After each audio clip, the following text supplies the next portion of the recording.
اب میں بلا تاخیر دعوت سخن دیتا ہوں ہمارے آج کی محفل کے روح رواں ہمارے مہمان خصوصی استاد العلماء محبوب العلماء وصلحاء حضرت مولانا مفتی خالد الرحیم صاحب دامت برکاتہم العالیہ کہ وہ ہمیں ملفوظات سے نوازیں گے. ہم حضرت جی کے تہ دل سے مشکور ہیں. حضرت تشریف لائے اور ہمیں زیارت و ملاقات کا شرف عنایت فرمایا. اللہ حضرت کے علم میں عمر میں برکتیں عطا فرمائے. حضرت مولانا مفتی خالد الرحیم صاحب دامت برکاتہم العالیہ.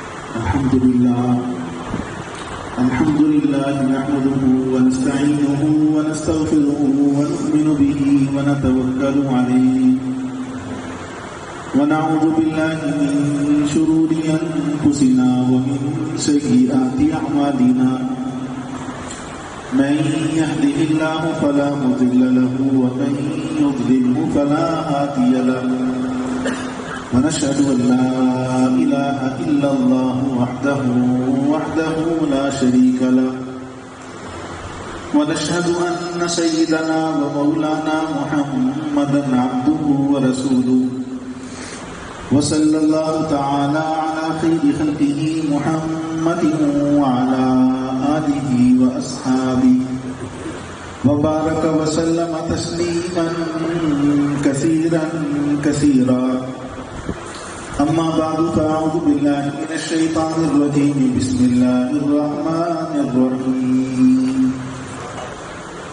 ثم أورثنا الكتاب الذين اصطفينا من عبادنا وقال النبي صلى الله عليه وسلم أشراف أمتي حملة القرآن وأصحاب الليل.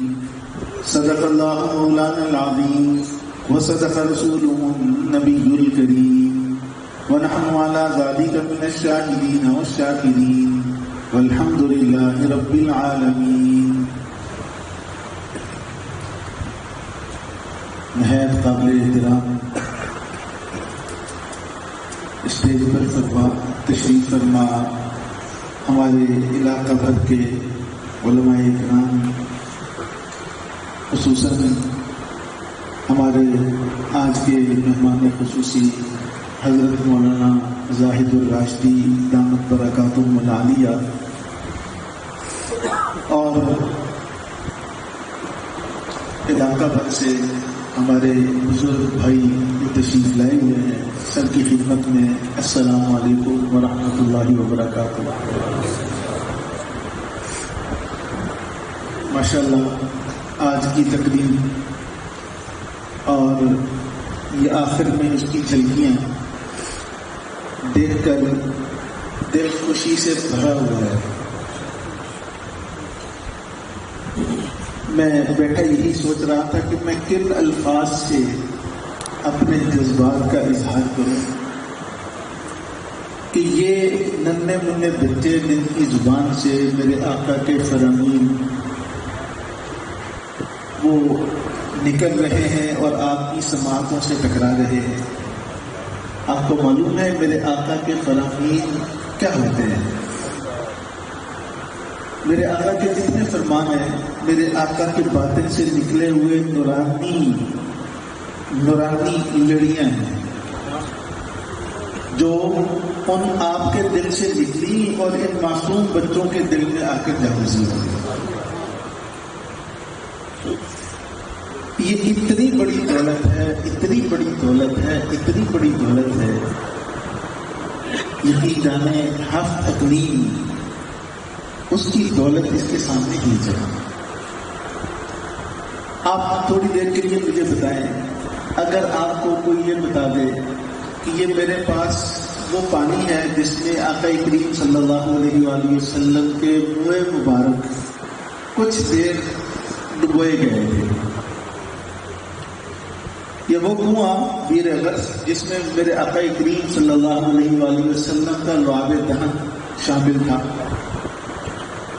آپ وہ پانی کس عقیدت سے پیتے ہیں اور پینے کے بعد آپ کیا لذت و سرور محسوس کرتے ہیں؟ مشہور تو وہی ہے کہ وہاں خاص ایک کنواں ہے جس میں آقا کریم صلی اللہ علیہ وآلہ وسلم نے اپنا لعاب دہن ڈالا تھا. پیاروں، مائے زمزم میں بھی میرے آقا نے اپنا پسپردہ واپس ڈالا تھا. میں تو جب بھی مائے زمزم پیتا ہوں کہیں سے مجھے یہ ملتا ہے تو مائے زمزم کی وہ میرے آقا کے جد امجد حضرت اسماعیل علیہ السلام کی ایڑی کی رگڑ تو ہوتی ہی ہے ذہن میں، لیکن جب یہ ذہن میں آتا ہے کہ اس میں میرے آقا کریم صلی اللہ علیہ وآلہ وسلم کا پس پردہ یعنی جوٹھا آپ نے پانی پیا اور دوبارہ باقی کنویں میں ڈال دیا، اس مائے زمزم میں میرے آقا کا لعاب دہن شامل ہے. اس سے جو اس پانی کی وہ ایک لذت محسوس ہوتی ہے، اس سے جو سیرابی ہوتی ہے، اس سے جو دل ٹھہرتا ہے، یقین جانے مائے زمزم خود مائے زمزم شاید وہ اتنا لطف نہ دیتا جتنا یہ سوچ کر پینا انسان کو لطف دیتا ہے کہ میرے آقا کا پس پردہ اس میں شامل ہے. لیکن اس پانی میں تو میرے آقا کا پس پردہ شامل ہے، یہ لعاب شامل ہے.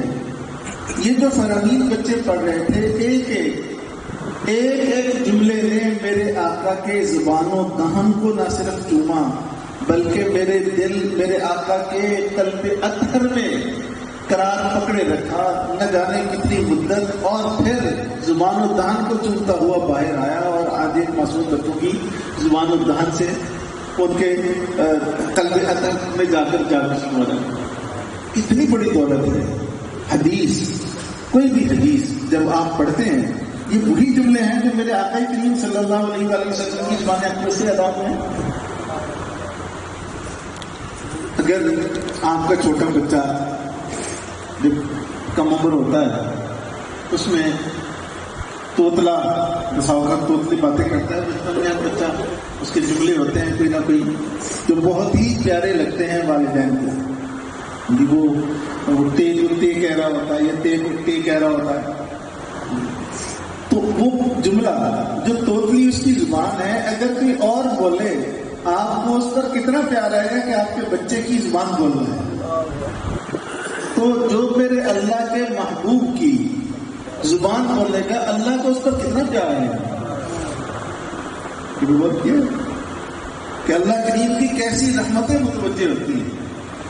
تو ان معصوم زبانوں سے میرے آقا کریم صلی اللہ علیہ وآلہ وسلم کے فرامین نکلنا، ان کو یاد کرنا، دل و دماغ میں بیٹھ جانا، یہ اتنی بڑی دولت ہے. اس لیے میں نے عرض کیا کہ کائنات میں اس جیسی کوئی اور دولت ہو نہیں سکتی. اللہ تعالیٰ ہمارے مفتی شریف صاحب سلم محمود کو سلامت رکھے کہ اس بستی میں بیٹھ کر ان بچوں کی خدمت کر رہے ہیں. یہ جو دولت بانٹ رہے ہیں نا، یہ جو دولت بانٹ رہے ہیں، یقین جانے اس پورے آپ کے ڈویژن میں بڑے سے بڑا سٹی کو ایسی دولت نہیں بانٹ رہا ہوگا. اس لیے کہ باقی کوئی بھی آپ کو کچھ دے رہا ہے، روپے کی صورت میں، جنس کی صورت میں، پلاٹ کی صورت میں، زمین کی صورت میں، وہ کب تک ہے؟ جب تک سانس کی ڈوری چل رہی ہے. جیسے ہی ٹوٹی یہ سارے کے سارے دوسروں کی ہو گئے، آپ کی نہ رہے. یہ جو دولت بانٹ رہے ہیں یہ دولت آپ سے کبھی چھینی نہیں جا سکتی.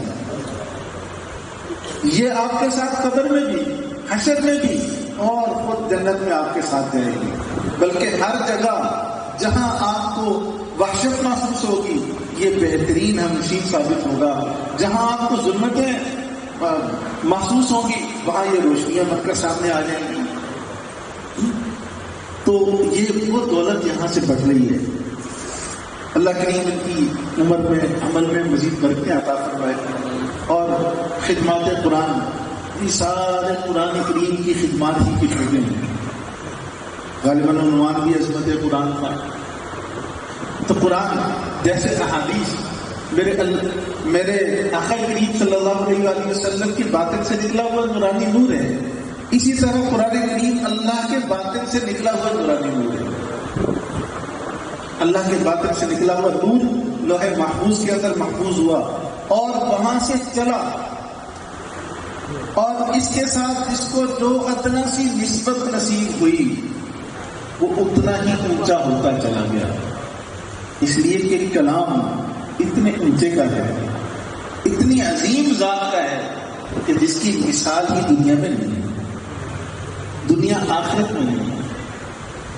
تو ان کے زبان سے نکلا ہوا کلام، ان کے دل سے نکلا باطن سے نکلا ہوا نور لوح محفوظ سے جیسے جیسے جہاں جہاں آیا عظمتیں بانٹتا چلا گیا، کیونکہ وہ خود عظیم ہے۔ آپ دیکھیے نا کہ قرآن کریم کو لوح محفوظ سے جناب نبی کریم صلی اللہ علیہ وآلہ وسلم کے قلب اطہر تک لانے والے کون ہیں فرشتے؟ حضرت جبریل علیہ السلام، اور ان کی ذمہ داری فقط ڈاکیے کی ہے کہ وہاں سے کلام لیا اور آقا کریم صلی اللہ علیہ وآلہ وسلم کے دل پر اتار دیا۔ اتنا ہی کام تھا کہ ڈاکیہ بنے صرف اس کلام کے لیے۔ مرتبہ کیا ہوا؟ عام فرشتے تھے تو سید الملائک ہو گئے، فرشتوں کے سردار بن گئے۔ حضرت جبریل علیہ السلام تمام فرشتوں سے افضل ترین ہے، اور پھر جس پیغمبر صلی اللہ علیہ وآلہ وسلم کے قلب اطہر پر لے کر آئے، جس دل میں اترا، وہ ہستی صرف اس کائنات میں نہیں بلکہ کونین میں عظیم تر ہو گئی۔ وہ سید الناس بن گئے، سید الانبیاء تو ہے، سید الناس بن گئے۔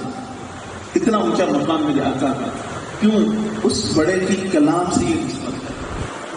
اور جس مہینے میں یہ قرآن اترا، اس مہینے کو یہی نسبت ہے کہ اس میں قرآن اترا۔ کون سا مہینہ ہے؟ شہر رمضان الذی انزل فیہ القرآن۔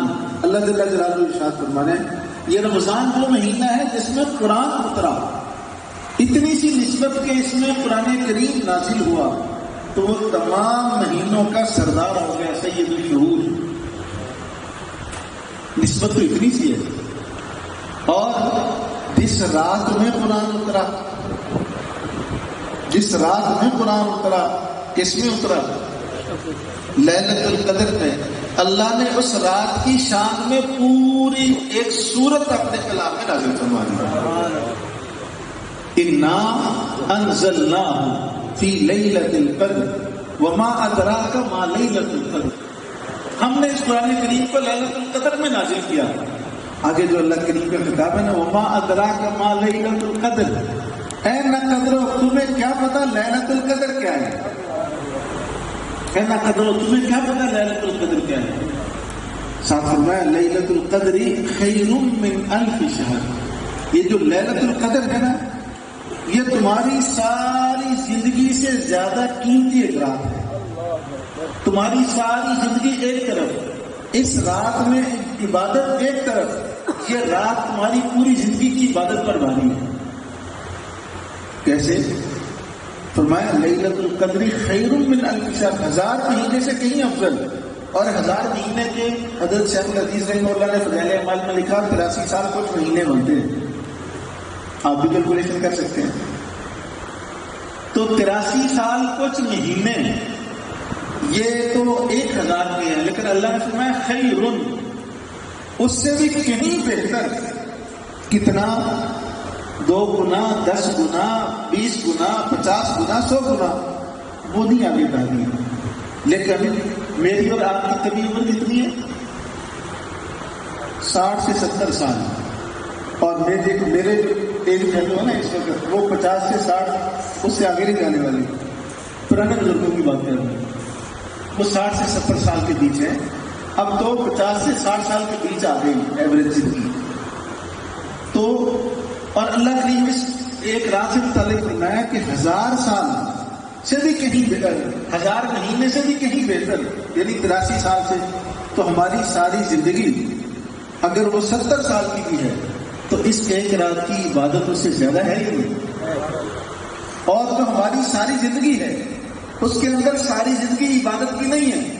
پہلے بچپن کے 12، 13، 14 سال، پھر 14 سے لے کر 30 سال تک جنون کا زمانہ ہے، جوانی ہے، اس میں جنون ہوتا ہے۔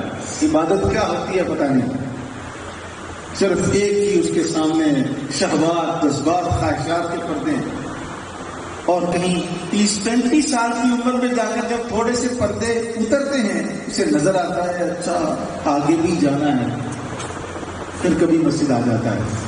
نوجوان یہاں تشریف فرما ہے، اس عمر میں تو نماز پڑھنا وہ گناہ سمجھتے ہیں، اللہ تعالیٰ محفوظ رکھے کہ اس عمر میں نماز یہ باپوں کا کام ہے نماز پڑھنا.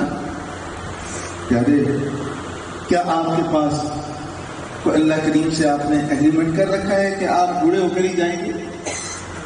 آپ سے چھوٹے چل ہی نہیں گئے؟ آپ کے ہم عمر آپ نے جنازے ان کے کندھوں پر نہیں اٹھائے؟ آپ نے اپنے بڑوں کے جنازے کندھوں پر نہیں اٹھائے؟ اتنی دیر موج مستی کی اس دنیا میں کسی نے؟ ہاں، تو ہمارے حضرت خواجہ عزیز حسن مسعود رحمہ اللہ فرماتے ہیں جگہ کی لگانے کی دنیا نہیں ہے، یہ عبرت کی جا ہے، تماشا نہیں ہے. جگہ کی لگانے کی دنیا نہیں ہے، یہ عبرت کی جا ہے. آنکھ کھول کر دیکھو، جگہ جگہ تمہیں نشان عبرت نظر آئیں گے. کیا تھا آپ کے پاس؟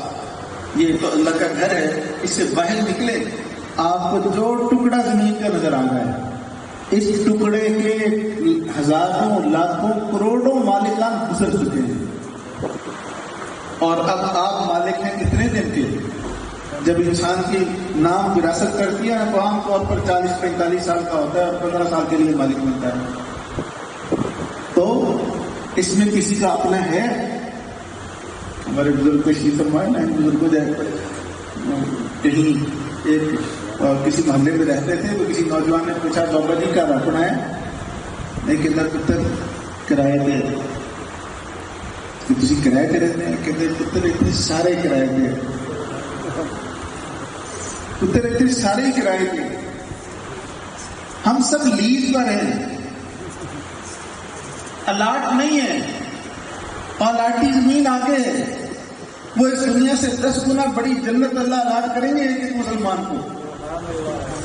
یہاں تو 2-4 ایکڑ ہیں، وہاں اللہ الاٹ کریں گے، وہ مستقل ہے، پھر کبھی آپ کے نام سے اترے گی نہیں.